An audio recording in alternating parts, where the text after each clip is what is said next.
বাংলাদেশ বেতার, সুখী সংসার। পরিবেশনায় জনসংখ্যা, স্বাস্থ্য ও পুষ্টি সেল। পুরো এক মাস সিয়াম সাধনা শেষে পবিত্র ঈদ উল ফিতর উদযাপনের আনন্দে আছি আমরা। আমাদের জীবনে পবিত্র ঈদ উল ফিতরের গুরুত্ব ও তাৎপর্য অপরিসীম। পবিত্র ঈদ উল ফিতরের আনুষ্ঠানিকতায় ঐক্য, শান্তি, প্রগতি তথা ভ্রাতৃত্ববোধ জাগ্রত হয়, যা আমাদের সুখী জীবনের জন্য সহায়ক। শ্রোতা বন্ধুরা, জনসংখ্যা, স্বাস্থ্য ও পুষ্টি সেল পরিবেশিত সুখী সংসার অনুষ্ঠান থেকে সবাইকে জানাই ঈদ মোবারক। সেই সাথে সবার সুখী সমৃদ্ধ জীবন কামনায় আমন্ত্রণ মুহাম্মদ শাহ আলমগীর রচিত এবং আবু নাওশের প্রযোজিত ধারাবাহিক নিহার বানু নাটকের ১২০তম পর্ব শোনার জন্য। সুখের সন্ধানে ফিরে সুখ মেলে না, নিহার বানুর গল্পে আছে সুখের ঠিকানা। মহাশয়, একটা বিষয় লক্ষ্য করছেন? কি বিষয় মতি মিয়া? সাগরের সৈকতে চেয়ে দেখেন, মানুষ আর মানুষ, মানুষে গিজ গিজ করতেছে সাগর সৈকতে। আমার তো মনে হয় মামা, সৈকতের বালুর চেয়ে মানুষের সংখ্যা বেশি হয়। কি যে কথা বলো না মতি মিয়া, তাই কি হয়? এত মানুষ কোত্থেকে আসলো মামা সাহেব? সারা দেশ থেকে আসছে, বিদেশ থেকেও আসছে। তবে সাগর সৈকতে এই জনসমাগম দেখা দেশের জনসংখ্যা বৃদ্ধির একটা চিত্র আজ করা যায়। জনসংখ্যা নিয়ন্ত্রণে আমাকে আরও সচেতন হওয়া উচিত। একদম মামা সাহেব, ছেলে হোক মেয়ে হোক, দুটি সন্তানই যথেষ্ট। তবে এদের জন্য আমার দুঃখ হয় মামা সাহেব। কেন মতি মিয়া, এদের জন্য তোমার দুঃখ হওয়ার কারণ কি? দুঃখ হবে না, এদের তো তিন কুলে কেউ নাই মামা সাহেব। তিন কুলে কেউ নাই মানে? থাকলে কি আর মুসাফিরের মতো সাগরের কিনারে বসে ঈদ করে? আমি কনফার্ম যে এদের বাড়িঘর নাই, আত্মীয় স্বজন নাই, তাই এরা ককেশবাজারে এসা একলা একলা ঈদ করতেছে। না মতি মিয়া, তোমার ধারণা ঠিক না। কেন মামা সাহেব, আমার ধারণা কেন ঠিক হবে না? তাইলে কেন এরা ঘর বাড়ি, আত্মীয় স্বজন তুইয়া সাগর সৈকত ঈদ করতে আসছে বলেন? আমারে বুঝায় বলেন আপনি। মতি মিয়া, বাংলাদেশের মানুষের জীবনযাত্রার মান এখন উন্নতির দিকে। মানুষের গড় আয়ু বাড়ছে, মানুষের মাথা পিছু আয় বাড়ছে, মানুষ এখন জীবনটারে উপভোগ করতে শিখছে, বেড়ানোর মর্ম বুঝতে পারছে। তাই এখন ঈদের ছুটিতে অনেকেই কক্সবাজার বেড়াইতে আসে। এই যেমন আমরা এইবার ঈদ করলাম কক্সবাজারে। মামা সাহেব, আমরা তো আইসা বক্তিয়ারের বাসায় উঠছি, আমাকে একটা ঠাই আছে। এই মানুষগুলা সবার তো আর ককেশবাজারে আত্মীয় স্বজন নাই, তারা হোটেলে উঠছে। এমন একটা ঈদ গেল, তারা কি সেমাই পায়েস, পোলাও কোরমা রাঁধতে পারছে না খাইতে পারছে? মতি মিয়া, ঈদের দিনে সুযোগ না থাকলেও সেমাই পায়েস, পোলাও কোরমা যে খাইতেই হবে এমন কোনো কথা নাই। তবে হোটেলগুলিতে এই দিনে সেই রকম খাবার তৈরি হয় বলে আমি শুনেছি। না মামা সাহেব, আমার মনটা ভরলো না। ঈদের দিনে মানুষ গ্রামে যাবে, নিজের মা বাবা আত্মীয় স্বজনের সাথে ঈদ করবে, এটাই তো আনন্দ, এইটাই তো ঐতিহ্য। দিনে দিনে সব কেমন জানি হয়ে যেতেছে। দেখো মতি মিয়া, তোমার ফর্মুলা অনুযায়ী বক্তিয়ার আর নিহারের ঈদ করতে রূপনগরে যাওয়া উচিত ছিল। কিন্তু আমার আম্মার শরীরের এই অবস্থা নিয়ে রূপনগরে যাবো কেমন করে? সেই জন্য আমরাই তাদের সাথে ঈদ করতে কক্সবাজার চলে আসছি। হ্যাঁ, সঠিক সঠিক। কিন্তু বক্তিয়ার, সে তো রূপনগরে গিয়ে তার মা বাবার সাথে ঈদ করতে পারলো না। ইসরে, এটা তো মাথায় আসে নাই মামা সাহেব। এটা তো অত্যন্ত দুঃখজনক হয়েছে। না না, দুঃখজনক হবে কেন? এইটাই হলো বাস্তবতা। আর বাস্তবতা মাইনে নিতে পারলে কোনো সমস্যা নাই, বাস্তবতা মানতে না পারলে হাজারটা সমস্যা। আচ্ছা, আপনার সমস্যাটা কি কোন তো আমারে? আমার আবার কি সমস্যা? তাই যদি বুঝতেন, বাতি জ্বালাইয়া খুঁজতেন। কারে খুঁজতাম? আমারে আমারে। তোমারে খুঁজতে হবে কেন? তুমি কি হারাইয়া গেছো? হারাইলে তো আপনি খুশি হইতেন না, হাফসাইডে বাঁচতেন। আরে কি যে কও না তুমি? যা কই সত্যই কই। পুয়াতির কাছে এক আধজন মুরব্বী মানুষ থাকা ভালো।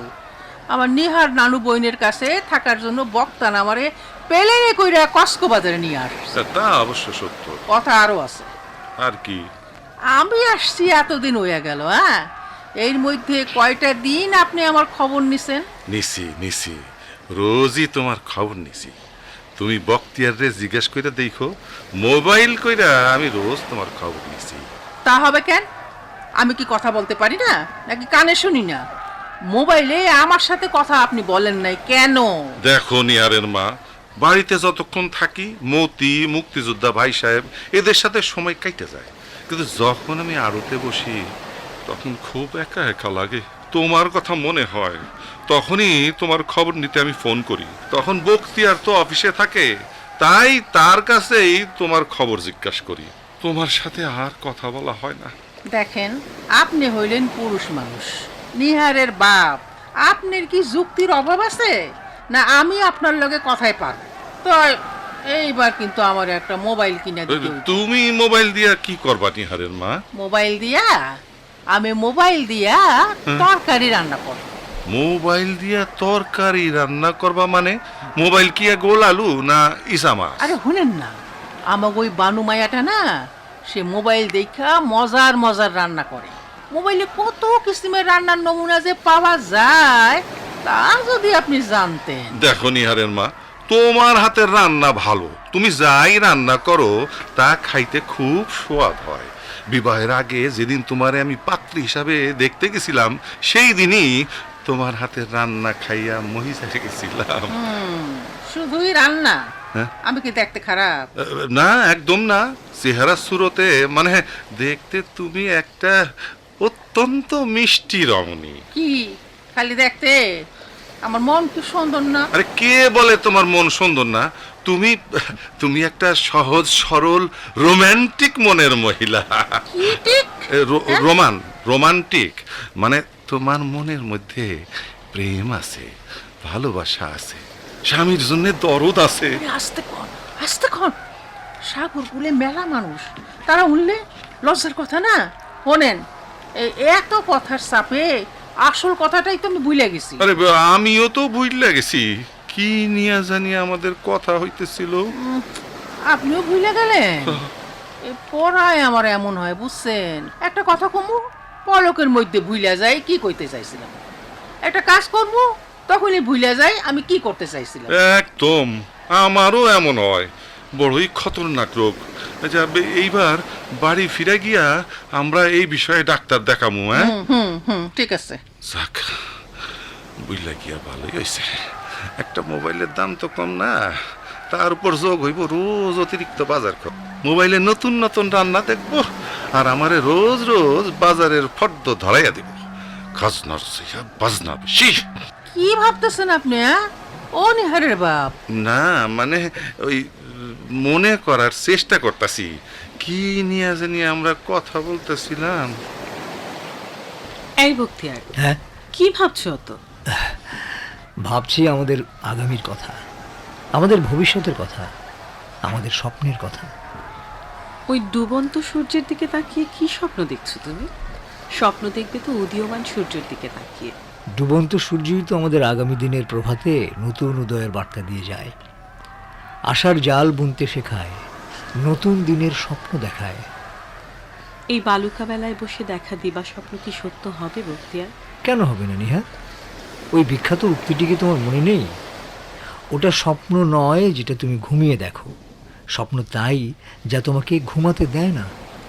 একদম, অর্থাৎ ঘুমের ভেতর দেখা স্বপ্ন তো ঘুম ভাঙলেই শেষ। আর জেগে দেখা স্বপ্ন মানে ভবিষ্যৎ পরিকল্পনা, যা পূরণ না করা পর্যন্ত নিশ্চিন্তে ঘুমানো যায় না। কি ঠিক বলেছি বক্তিয়ার? একদম 10-এ 10। চলো এবার বাসায় ফেরা যাক। সন্ধ্যায় উপস্থিত দর্শক মণ্ডলী, শুভ সন্ধ্যা, শুভ সন্ধ্যা, শুভ সন্ধ্যা। লিলিয়া ভাবি, আকমল ভাই, জেসমিন আপা, রায়হানদুল্লা ভাই, বীর মুক্তিযোদ্ধা নানা সাহেব, মিয়াবাড়ির নানা সাহেব, নানু, বাবা এবং নিহার সবাইকে আসরে আমন্ত্রণ জানাই। ঈদ মোবারক। প্রিয় অতিথিবৃন্দ, ঈদের পর আজ এই শুভ সন্ধ্যায় আমাদের বাসার ছাদে আপনাদের নিমন্ত্রণ জানিয়েছি সবাই মিলে কিছুটা সময় আনন্দে কাটাবো বলে। তাই আমরা আজকের আসরের নাম দিয়েছি ঈদ পুনর্মিলনী। এই ঈদ পুনর্মিলনী অনুষ্ঠানের মধ্যমণি হচ্ছেন বীর মুক্তিযোদ্ধা নানা সাহেব। আর আজ আমাদের আনন্দ দেবেন আমার শ্বশুর জনাব মতিউর রহমান, যিনি একজন সমাজ সচেতন সৃষ্টিশীল মানুষ, যিনি একজন কবি ও গায়েন। আসুন বাবা, আসুন, শুরু করুন। ধন্যবাদ বাবাজি তোমারে। উপস্থিত সুধীজন গুণীজন, সালাম জানাই আপনার করে, আর জানাই ঈদ মোবারক। ঈদ মোবারক। জামাই বাবাজি আমার অত্যন্ত ভদ্র ছেলে, যথেষ্ট বিনয়ী সে, তাই সে আমার সম্পর্কে অত কিছু বলেছে। আসলে আমি তেমন কিছু না, আমি একটা পাগল মানুষ, লোকে বলে মতি পাগলা। আমরা আজ আনন্দ করার জন্য এই উঠানে, এই যে দেখেন উঠান বলে ফেলাইলাম। আসলে আমাদের গ্রাম দেশে বাড়ির উঠানে আমরা এই প্রকারের আসরের আয়োজন করে থাকি। শহরে উঠান পাবো কোথায়, তাই বাড়ির ছাদে আয়োজন করা হয়েছে, সমস্যা নাই তাতে। আমাদের উদ্দেশ্য আনন্দ, আমরা সবাই মিলে সেই আনন্দ রচনা করব, অংশ নিব এবং উপভোগ করব। তাই যদি হয় মতি মিয়া, তুমি আমার একটা কথার ব্যাখ্যা দাও আগে। বলেন মামা সাহেব, কি সেই কথা? আমার নানা ভাই বক্তিয়ার আমাদের সম্বোধন করলো দর্শক মণ্ডলী বইলা, হ্যাঁ, এবং আসরে জানাইলো আমন্ত্রণ, কিন্তু আমার নানু বোন নিহার বানু আমাদের বলল অতিথিবৃন্দ এবং জানাইলো নিমন্ত্রণ। বলো মতি মিয়া, এর ফারাক কি? কি আম্মা, তুমি বলবা না আমি বলবো? বলো বাজান, তুমি বুঝিয়ে বলো। শুনেন শুনেন দর্শক বৃন্দ এবং অতিথিগণ, আমন্ত্রণ আর নিমন্ত্রণের তফাতের কি কারণ? আহারে আহারে, সভা কিংবা সমাবেশে অনুষ্ঠানে যখন আসে, সভা কিংবা সমাবেশে অনুষ্ঠানে যখন আসে, সেই না ক্ষেত্রে জানাতে হয় আমন্ত্রণ ভাই আমন্ত্রণ। আহারে আহারে। আচ্ছা বুঝলাম, আর নিমন্ত্রণ সেটা কখন জানাইতে হয় মতি মিয়া? নিমন্ত্রণ না, আচ্ছা, নিমন্ত্রণের কি মানে সেটা ও হে মামা শুনেন বলি যে হে আমি আপনারে। ও মামা, খাওয়া দাওয়ার ব্যাপার থাকে যেই সব অনুষ্ঠানে, ও মামা খাওয়া দাওয়ার ব্যাপার থাকে যেই সব অনুষ্ঠানে।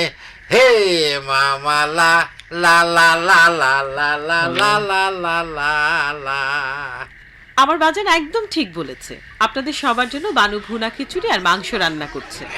অনুষ্ঠান শেষে সবাই খেয়ে যাবে। আরে হ্যাঁ হ্যাঁ হ্যাঁ, ভুনা খিচুড়ি আর মাংস আমার ভীষণ পছন্দের খাবার, অনেক দিন পর খাওয়া হবে। আমারও ভাই সাহেব, আহা কতদিন পর। কইতেন রাইন্দা খাওয়াইতাম, আমি কি রাঁধতে পারি না? আসেন এবার সবাই মিলে একটা গান ধরি, একসাথে আনন্দ করি। জি বাবা, জি জি, আমি আছি। আচ্ছা, কোন গানটা ধরা যায় বাবাজি? বাবা, আকাশে সাদা চাঁদ, নিচে কালো রাত, হ্যাঁ, ওই দূরে সাগরের ঢেউয়ের নাচন, বাহ, আর এই ছাদে মাদুর বিছিয়ে আমরা। এমন এক দারুণ সময়, আসুন না বাবা আমরা সবাই মিলে গাই। তুমি বন্ধু কালা পাখি, আমি যেন কি। আচ্ছা, তুমি বন্ধু কালা পাখি, আমি যেন কি, বসন্তকালে তোমায় বলতে পারিনি। সাদা সাদা কালা কালা, রং জমেছে সাদা কালা, সাদা সাদা কালা কালা, রং জমেছে সাদা কালা।